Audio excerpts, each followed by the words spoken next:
Hello, everyone, and welcome to Valley Homes on TV. You're watching us on Channel 26, Monday, Wednesday, and Friday at 6:30 a.m. and Saturday and Sunday at 9 a.m. And I'm Debbie Giordano, along with Todd Flesner.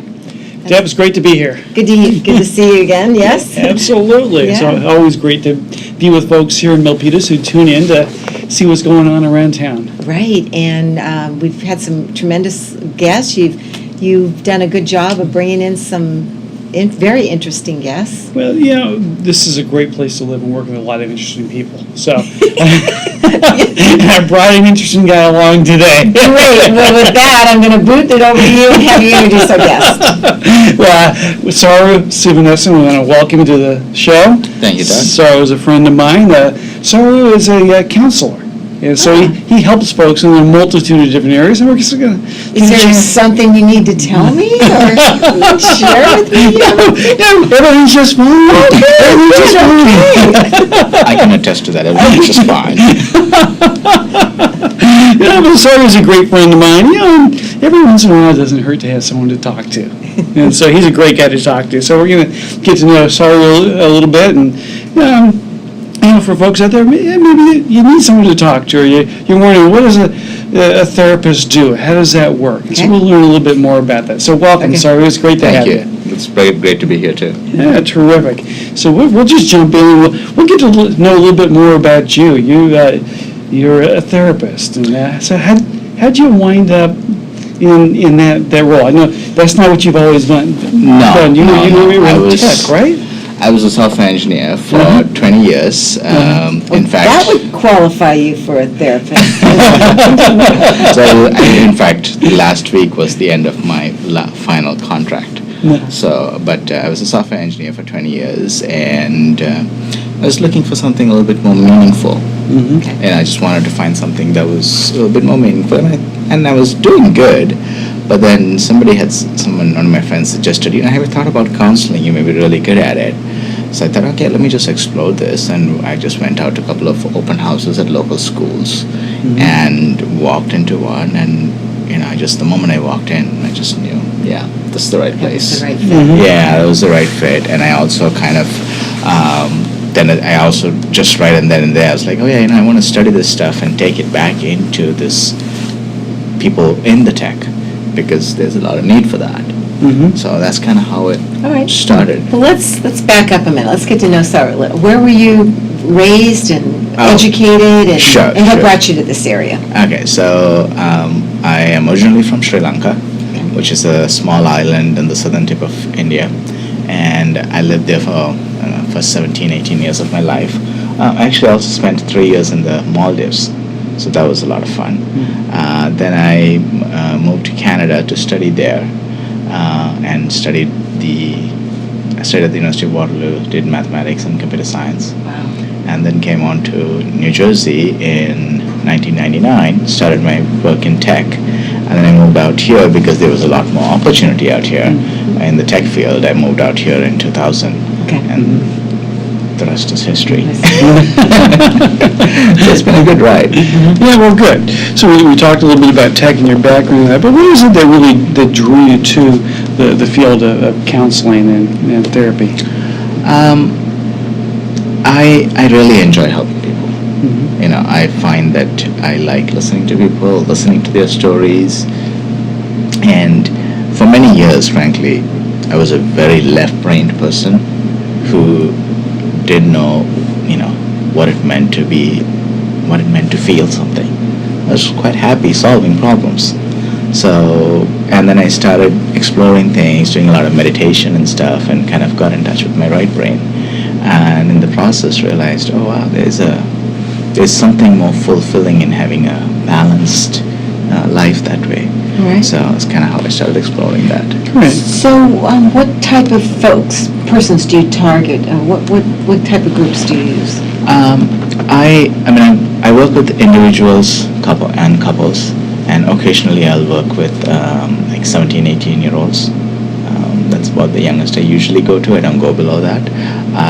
Usually, the people who come into my office vary. There could be lawyers, doctors, software engineers, business owners, local boutique person, carpenters. It's the entire range, right? But what I do find is that when there are people from the tech industry who walk in the door, they are able to build rapport with me very quickly, simply because I understand their language. I'm still one of them in a way. We just kind of switched to the other side. Wow. So I just, they come in and say, I had this problem and et cetera, et cetera. I'm like, oh yeah, I get it. You don't have to explain that to me. So that's what makes it great. Nice, okay. So you find that for therapists, the ability to relate to the people that they're working with is an important quality? Or Yes, okay. So there's all these techniques that you use in, helping people. But a lot of the healing happens in the relationship. Okay. That's really important. So Even if you go to my website, they'll find that I talk about what it means to find a therapist, because it's like fitting a shoe size. It's a shoe fitting because it's very unique to each individual, and finding that right fit, finding the person with whom you can build rapport is really important. Okay. Yeah, good. So, let's see, were we talking about, so what kind of issues come up that affect the tech workers in this area? Oh, in this area, the most predominant one is stress. Okay. It's the number one. Everybody is, it's go culture, right? It's super driven, tight deadlines, and 14-hour work days, maybe 6 days a week, right? So it's a really driven culture, and stress is the biggest thing. Usually, so that's what I work a lot with. And I'm assuming that stress affects relationships, affects health. It affects primary relationships like home relationships. It affects the health. It affects relationships at work. So part of my job and what I find that I'm able to do is kind of help people understand, you know what, you don't have to be in that go mode all the time.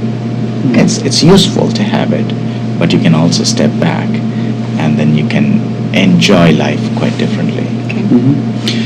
Is it, there should someone be like in a crisis when they look for someone for help, or when is it so that someone should look to engage somebody who, like yourself, is a therapist? That's a great question. That's a good question. Yeah. So ideally, you don't wait until you get to crisis, right? Because it's really not helpful. But usually, if people are staying up at night, losing sleep, if getting snappy, irritable, angry with people, with their children, with their family, with their friends, losing focus, their concentration is poor, they're agitated. If you're experiencing this, then it's time to see, okay, maybe I should consider something. Look into, some options. Okay, and so we've got down some other things like ADHD, I think I pulled these off your website. Yes. Anxiety, depression. Yes. Grief, loss. So there's a multitude of other topics that you cover. So I do work a lot with stress and anxiety is probably the primary thing. Okay. That's it goes hand in hand. Okay. But I do work with ADHD, grief, depression. So in each of these different cases, like what you see is, okay, I'm not able to pay attention, I'm very hyperactive, those are symptoms. Or if it is depression, I can't get out of bed, I'm not able to, I have no interest in life, etc., etc. Those are all symptoms. So obviously I work on some symptom management just so that the people can get going and work on those. But then I also look for what's the root cause behind it. Okay. Because you always want to treat the root cause so that... Otherwise it'll come back. Otherwise it's going to come back. Or it'll show up in a different avenue, right? It's when maybe something is mental, it'll show up physical, who knows, right? So my work is to help them, work on the root cause and change the root cause. Like, is there some childhood trauma, something traumatic happened in childhood, or something something really bad happened, later on in life, whatever that, if there are any suppressed emotions, just help them understand that. Sounds like you really have to peel the layers of the onion and really get down into Absolutely. what's really going on, huh? Absolutely, yeah. It is. You said it very well. It's about peeling different layers of the onion. And I tell people, you know what? You'll come to me. Maybe you'll work depending on what the situation is. Come to me for 8 sessions, maybe 2 months, 8 months, 6 months, whatever. You'll peel a couple of layers of onions, and then you'll go on. Go on with life, and maybe you'll come back again. Maybe you'll go to another person. I don't know, but therapy is not something. What I say is you can never get done with everything.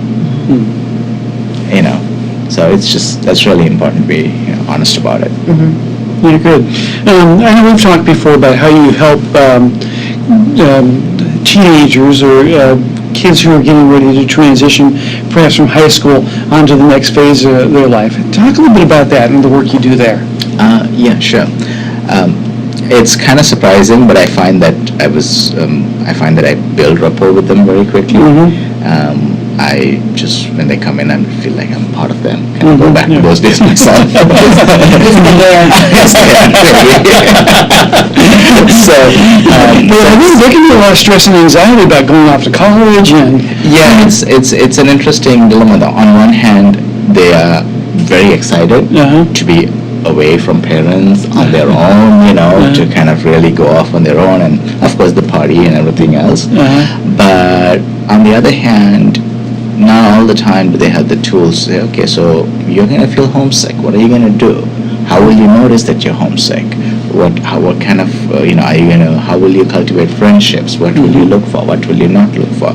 And especially if people come with and this thing of a known pattern of depression or anxiety, then kind of helping them to understand, okay, this is what you can expect, and this is how you can cope in college, and even getting in touch with the college that they're going to and helping them get certain things set up there so that they feel good and feel supported when they enter. Good. All right. Let's talk about couples. I imagine that presents some challenges in itself. With couples and their own uniqueness between the two of them. Yeah, definitely. How do you integrate your work in that area? Basically, a lot of what I find is a lot of couples come, especially here, right? It's overworked and no time for each other. Right? It's a huge part of that. So that's one aspect of my work, is like helping them carve out time, helping them, create weekly, bi-weekly check-ins where they spend some time together, spend time with the family, and kind of rekindle what was lost. The other part that I've seen happen is that, depending on the couples, I had this one case where somebody walked in, and one of the couples, one of the person was exposed to a lot of what is called post-traumatic stress disorder, PTSD, and so what the man would do would just trigger the woman quite a bit off of PTSD, and of course he never understood what was going on.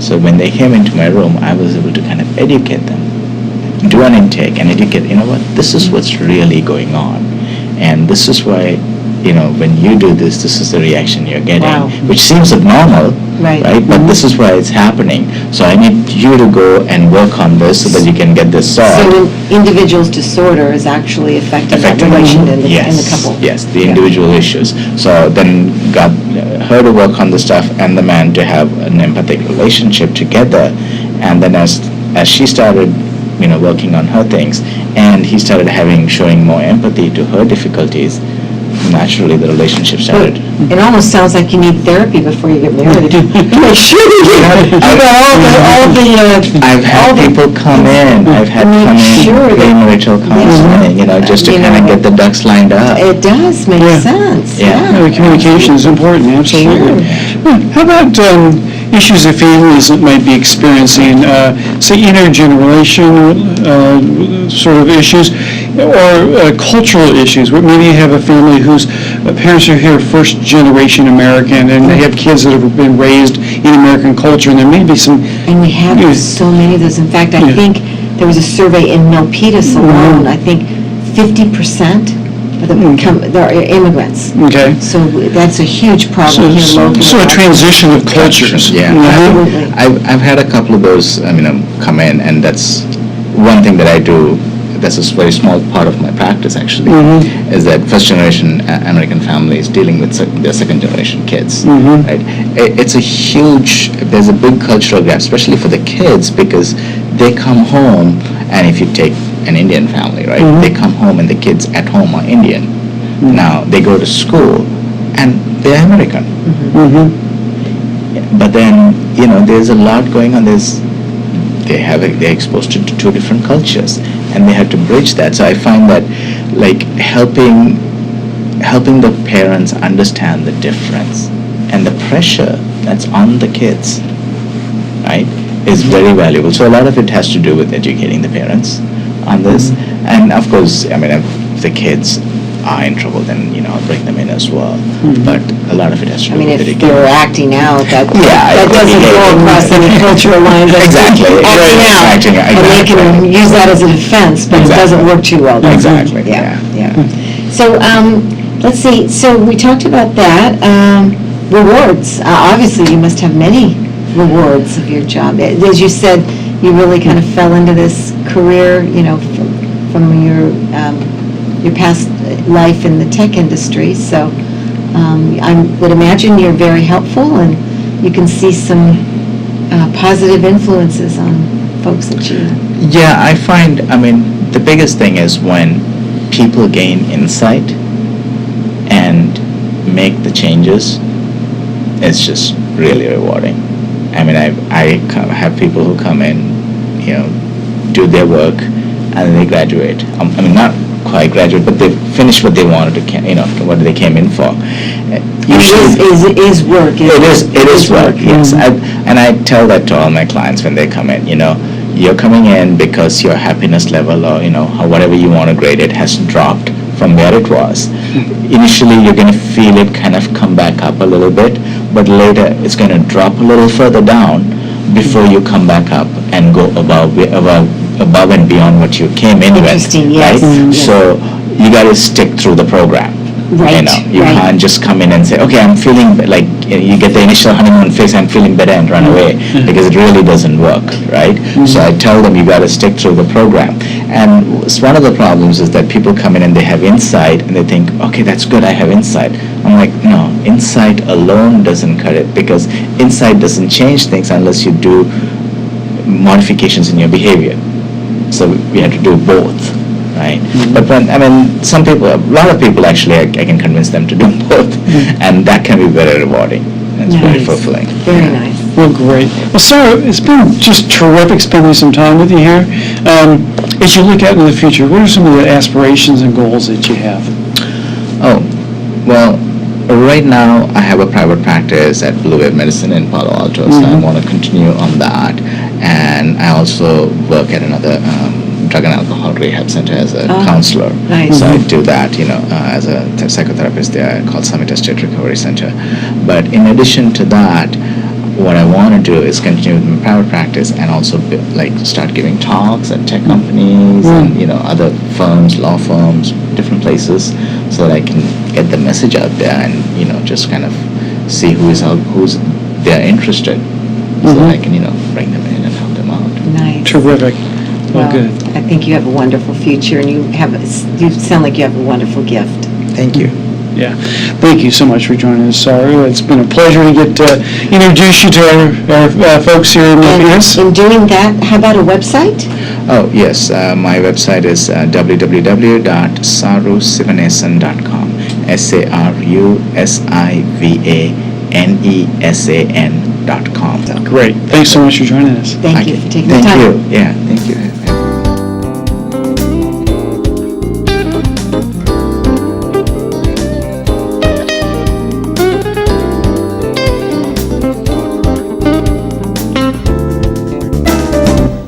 Oh, hey, bud. Where Where are you headed? Just gonna hang out. With Gary and Todd? Yeah? I've been meaning to ask you, is there any drinking going on in this crowd?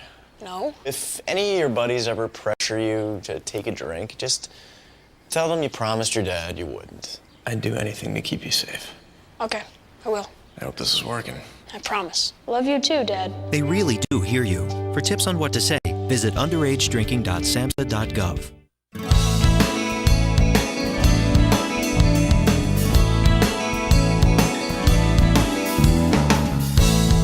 Welcome back, everybody. You're watching Valley Homes on TV. Debbie and Giordano, along with Todd Flesner. We're here to do a April wrap-up. Actually, we're in the month of May, but we'll be looking at some April statistics. So let you know what's going on in the real estate world. But before we do that, Todd, let's talk about mortgages. Sure, be happy to. There's a lot. In fact, there's an article in the San Jose Mercury that says what you should know about mortgages. Why don't you tell the folks kind of what is the groundwork they need to lay in getting prepared, and what should they be thinking and doing in terms of that process? Well, as you know, when someone comes in to buy a home, they really need to have done their homework in terms of what their finances are. So a bank or a mortgage broker is going to ask you for a lot of documents. All right, so they're going to ask you about your tax returns and your pay stubs and your bank statements. How many years on the tax returns? 2 years. 2 years, okay. 2 years of tax returns and 2 months of bank statements. And we're going to want all of the pages. So banks are very, very thorough. So you're going to need to be prepared to have all that documentation readily available. And they'll go through it and they'll take a look at it and examine it and see how that lines up with your ability to get a loan. Okay. Who does the employment verification? Is that something your company does? Or? Well, yeah, that's part of the process. Is all of the information you provide for your loan gets verified.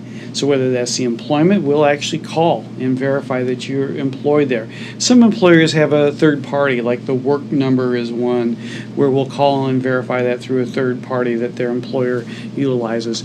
We'll verify bank deposits.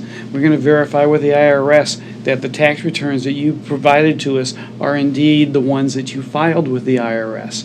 Okay. So there's all sorts of verification that goes on in that process. That's why it takes a bit of time. There are lots of rules as well. Now, would that person getting the mortgage do this to get pre-approved, or would you get them pre-approved first and then go through that verification? Well, for a full pre-approval, really, I want to verify that information. I want to take a look at it. Now, I've been doing this long enough. I can take a look at the documents and I know, what that process is and what our likelihood of that getting through the underwriting process is. Okay. But I want to see it. I want to actually verify that up front that we're going to be good to go. But do know that there's going to be a secondary set of eyes that look at that verifies everything you provided to your loan officer. Is there a time? How much time should somebody take to go through that process? Well, it varies from place to place how long it takes them to do that initial screening, if you will. A pre-approval typically is good for 90 days or so. What I like to tell folks is if you're out shopping for a home and you come in and get pre-approved, what we'll do is, if it takes you a little bit of time, we'll simply refresh the information and documentation in your file. We'll make sure that it's all current at the time that we're ready to go. Okay. So, but yeah, everything needs to be current. All right. Mm-hmm. So, interest rates, where are we going? Where's your crystal ball? My crystal ball. Right now, there's some uncertainty in the market. The Fed has been making some noise about do they raise interest rates again sometime this summer. Is it going to be June? Is it going to be July? We don't quite know yet. But anytime that the Fed starts talking about interest rate policy, there's some anxiety in the market, and so we're seeing a little bit of that right now. So interest rates have gone up just slightly, about an eighth or so. Stock market's been dipping a little bit. A little bit. Well, and again, that's partly on some of that uncertainty about what those financial markets and what the policy might be going forward. So when we see the Fed come out with a definitive statement about where they're headed, we'll see markets calm back down again. And then of course election year. I mean, typically there's probably some volatility in that, uncertainty with the election year. There is. We're still a ways out, and so it's too early for politics really to enter into Okay. that equation. Okay. The Fed's really going to be looking more at the broader economic Okay. sort of numbers at this point in time. But as we, get closer and closer to November, and actually after November, when there's some certainty about where policy might be headed based on the election results, that might also then trigger some things in direction with the All market. right. Very good. Yeah. So how about the market here? Let's say someone's looking to get their home ready to go on market. What are some of the things that you would recommend for them? Well, thank you for asking. So let's look at, first thing, you look at the outdoors. It's good to spruce up your garden and your lawn. We've had a drought. And I do tell my clients, we're best to go out even with a green lawn, Right. even in these conditions. So you should spruce that up. Everything should be neat and tidy in the yard and the patio. Maybe paint your front door. People neglect their front door. That's definitely a first impression kind Absolutely. of thing. Exterior, check your house numbers, check your mailbox, make sure it's not rusty. Exterior lighting that's good. Touch up any fresh paint that's needed. Inspect the chimney for cracks and earthquake damage. Repair any loose or trim pipes, drain pipes. Clean stains and clean windows. Make sure window screens and all. Okay, garage. Remove clutter. And now this talks about actually cleaning up the garage more, but I'm okay with folks moving stuff out of the house and into the garage for storage, because that's kind of a last Right. issue. That's not a big deal. Living areas. Make sure everything's freshly painted. Just kind of basic thing. Clean carpets. These are things people overlook, believe it or not. Well, I imagine you're used to living in your home, and you're Right. used to the way that it looks. And sometimes a fresh set of eyes makes all the difference in the world. Absolutely. And so is that part of what, as a real estate agent, helping someone Yes. prepare their home for market? Is it an important part of that role? Part of the deal. Make sure replace any burned out light bulbs. Clean the fireplace. Remove smoke stains. Clean the window coverings. Replace any damaged blinds. In the kitchen, sinks, appliances, and countertops tops should sparkle. Remove any clutter. Clean all the appliances, oven, range, and clean the tile and maybe regrout. Most folks now have granite or corian tops, so they don't have the tile. But bathrooms, clean mirrors. Okay, just general cleaning with the bathroom. Fix any drips. Recaulk is necessary. Closets and doors should open and close easily. And then remove any clutter. Shoes and clothes should be neatly arranged. Best advice, move out. If you're going to sell your home, actually, that's been my mantra of late. It's much easier. Move out, move on to the next place, or you've got a client that's actually moving into a hotel. It's better you can stage up a home that's vacant with the modern look, and it sells quicker and it looks much better. Well, I would imagine as well, if you're trying to live in your home while you're trying to have it pristine, that's a difficult thing to It's do. hard. It's very Particularly, hard. I think, if you would have children Yeah. or pets in the house. Yep. Want to hear some numbers? What's going on in the market? Okay, real quick, we're being signaled out. April 2015, we had an average price of Milpitas of $875,000, median price of $899,000. That has now jumped to last month, April, $950 for average price. Isn't that amazing? Wow. $910 for a median price. Condos were $564,000, average $557 median price, and that has inched its way up to $596,000 average price, and $615 for a median price. So there you go. That's 1 year of appreciation. Well, we've had a good, strong real estate market here in Milpitas. It's a place that folks want to live. Want to live, definitely. Absolutely. Well, good. It's been great spending time with you today and the folks here. Yeah, real quick, email address? T. Flesner at opusadvisors.com. And for yourself? Giordano DJ at AOL.com. Thank you very Terrific. much for watching Valley Homes on TV. We'll see you next time.